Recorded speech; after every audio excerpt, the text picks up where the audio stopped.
નવનીત બાલદિયા કેસમાં સૌથી મોટા સમાચાર સામે આવી રહ્યા છે। જયરાજ આહિરની એસઆઈટીની ટીમે ધરપકડ કરી છે। જયરાજ આહિરને આજે ફરીથી એસઆઈટીની ટીમે સમન્સ મોકલ્યા હતા। જયરાજ આહિર ભાવનગર રેન્જ આઈજીની ઓફિસે હાજર રહ્યા હતા અને તેમની પૂછપરછ કરવામાં આવી હતી અને ત્યારબાદ એસઆઈટીની ટીમે જયરાજ આહિરની ધરપકડ કરી છે। જે રીતના કોળી સમાજના આગેવાનોની અને નવનીત બાલદિયાની પહેલેથી જ એક જ માંગ હતી કે મુખ્ય આરોપી તરીકે જયરાજ આહિરનું નામ એફઆઈઆરમાં ઉમેરવામાં આવે। 2 દિવસ અગાઉ જયરાજ આહિરને એસઆઈટીએ સમન્સ પાઠવ્યા હતા અને 3 કલાક સુધી તેમની મેરેથોન પૂછપરછ કરી હતી। આજે જયરાજ આહિરને ફરીથી પૂછપરછ માટે બોલાવ્યા હતા। જયરાજ આહિરે પોતે વિડીયો મૂકીને આ માહિતી આપી હતી અને કહ્યું હતું કે જે પણ તપાસ કરવામાં આવશે તેમાં હું સાથ અને સહયોગ આપીશ, મને ન્યાયતંત્ર પર વિશ્વાસ છે। ત્યારે જયરાજ આહિરની ભાવનગર રેન્જ આઈજીએ પહોંચ્યા હતા અને તેમની તપાસ એસઆઈટીએ કરી હતી અને આ મામલે હવે એસઆઈટીની ટીમે જયરાજ આહિરની ધરપકડ કરી છે। કોળી સમાજના આગેવાનોએ આગામી 1 તારીખે નવનીત બાલદિયાને ન્યાય મળે તે માટે મહાસંમેલનનું આયોજન કરવામાં આવ્યું છે અને શક્તિ પ્રદર્શન તરીકે જોવામાં આવી રહ્યું છે। તે પહેલાં જ હવે સરકાર એક્શનમાં આવી છે અને જયરાજ આહિરની ધરપકડ કરી છે। જયરાજ આહિરની ધરપકડની શું અસર થાય છે, શું કોળી સમાજનો રોષ શાંત થાય છે કે આગામી સમયમાં તેમનું સંમેલન યથાવત જ રહે છે। જે પ્રમાણે કોળી આગેવાનોની અને નવનીત બાલદિયાની તો માંગ હતી જ કે એફઆઈઆરમાં તેમનું નામ ઉમેરવામાં આવે। કોળી સમાજ પહેલા જ દિવસથી લડાયક મૂળમાં હતો।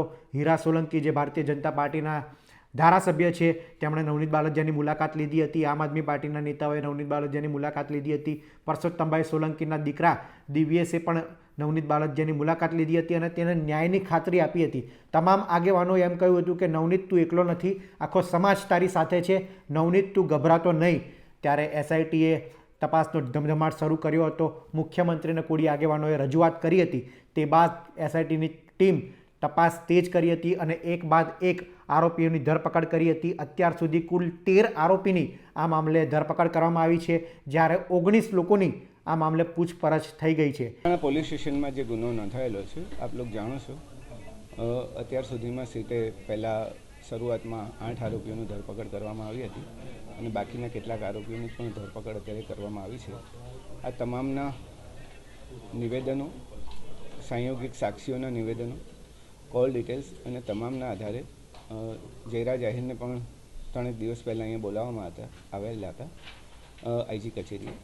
એમની પૂછપરછ ચાલેલી હતી અને ત્યારબાદ પણ બીજા 2 આરોપીઓની ધરપકડ સીટે કરેલી હતી અને તમામ પુરાવાઓને અત્યારે ધ્યાને લેવામાં આવ્યા અને આજે સવારથી જ એસઆઈટીએ સાથે તમામ પુરાવાઓની ચકાસણી કરી હતી અને ચકાસણીના અંતે કેટલીક બાબતો સ્પષ્ટ કરવા માટે જયરાજ આહિરને ફરીથી અત્યારે સમન્સ પાઠવવામાં આવ્યું છે અને સમન્સના આધારે તેમની પૂછપરછ બાદ તમામ એસઆઈટીની ટીમને ચોક્કસપણે લાગ્યું છે કે આમાં પ્રાથમિક પુરાવા પૂરતા છે કે જેમાંથી જયરાજ આહિરની અમે ધરપકડ કરી શકીએ, એટલે આજરોજ એમની ધરપકડ કરવામાં આવી છે। સર, કેવા પ્રકારના પુરાવા જયરાજ આહિર વિરુદ્ધ મળ્યા છે જેને લઈને ધરપકડ કરાઈ છે? શરૂઆતના તબક્કામાં જ્યારે એસઆઈટીએ આ તપાસ કરી હતી ત્યારે પણ કેટલાક પુરાવાઓ જે હતા જેનું મૂલવણી અમે કરવામાં આવી હતી અને ત્યારબાદ જે 8 આરોપીઓની ફર્ધર પૂછપરછ કરવામાં આવી એમાં પણ કેટલીક સંડોવણીઓ જણાવી હતી અને ત્યારબાદ બીજા 2 આરોપીઓની ધરપકડ કરવામાં આવી। એના પછી પણ 2 મહત્ત્વના સાક્ષીઓના નિવેદનો પણ લેવામાં આવ્યા અને અન્ય ટેકનિકલ પુરાવો પણ પ્રાપ્ત થયો છે કે જે એફએસએલની વેરિફિકેશન માટે જરૂરી છે, પણ એ પુરાવો પણ અમે ધ્યાને લીધો છે। જયરાજ આહિરનો સાહેબ આમાં રોલ શું છે? જે જયરાજ આહિરનો રોલ તમે જે પૂછો છો એ પ્રમાણે છે કે ઘટના તમે જાણો છો કે બુટલેગરે હુમલો કર્યો અને કોઈ બાતમીના આધારે સત્ય દેખાઈ રહી નથી। એકચ્યુઅલી જે આરોપીઓ જે છે રાજુ, નાજુ અને અન્ય લોકો પણ એ પણ જયરાજ આહિરના સંપર્કમાં પહેલેથી જ હતા અને મોટાભાગે એ તમામનું અને જયરાજ આહિરનું પોતાનું પણ રોષ હોવાનું કારણ સ્પષ્ટ થયું છે।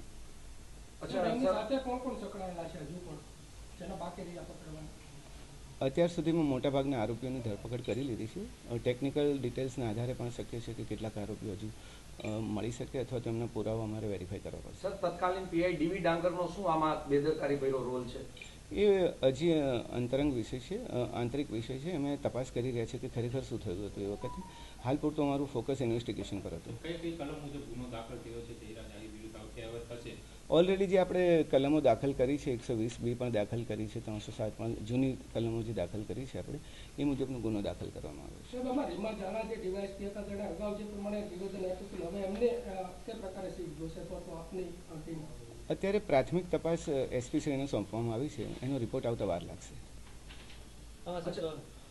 જયરાજ આહિરે જ હુમલો કરાવવાનો છે કે બીજી કોઈ ટેકનિકલના આધારે એની ધરપકડ કરી છે, એના આધારે કરી છે? પ્રાથમિક માહિતીઓ, નિવેદનો, કોલ ડિટેલ્સ, એકબીજાના લોકેશન્સ, એકબીજાના સંપર્કોને આધારે તમામ લોકો આ હુમલામાં સંડોવણી ધરાવે છે. અચ્છા સાહેબ, આરોપીઓ છે તે માર મારતી વખતે વિડીયો કોલ કર્યો હતો, કોને વિડીયો કોલમાં બતાવી રહ્યા હતા? વિડીયો કોલની તથ્યો તપાસવા માટે અમારે આઈપીડીઆર મંગાવવું પડે અને આઈપીડીઆર અમે માંગ્યા છે, આવતા વાર લાગશે, ત્યાર પછી સ્પષ્ટ થશે. અચ્છા સર, એવી પણ માહિતી છે જે દિવસે રિકન્સ્ટ્રક્શન કરવામાં આવ્યું હતું ત્યારે બે શખ્સો છે તે થેલો ભરીને પૈસા લાવ્યા હતા અને મોબાઈલ લાવ્યા હતા. પોલીસ એવું કહી રહી હતી કે અમે જ બોલાવ્યા છે સાહેબ, તો આ મોબાઈલ શું બદલાવી નાખ્યા છે? કેટલીક વાતો જે આવી હતી અમે વેરિફિકેશન કર્યું હતું અને તમામના સાચા મોબાઈલ અમે રિકવર કરી દીધા છે. અચ્છા સાહેબ, જયરાજ આહિરનો સાચો મોબાઈલ છે તે મહુવાના કોઈ વ્યક્તિ પાસેથી મળ્યો છે? ના, હજુ એવી ડિટેલ અમારી પાસે નથી. એટલા દિવસ વીતવાનું કારણ શું? 26 દિવસ પછી ધરપકડ થઈ. તમામ પુરાવાનું અમે ધ્યાન લીધેલું હતું. પહેલાં 4-5 દિવસ જે 2-3 દિવસની તપાસ ચાલી, ત્યારબાદ ફરીથી અમે તમામ તથ્યોને રિકન્સ્ટ્રક્શન અમારી રીતે કરેલા હતા.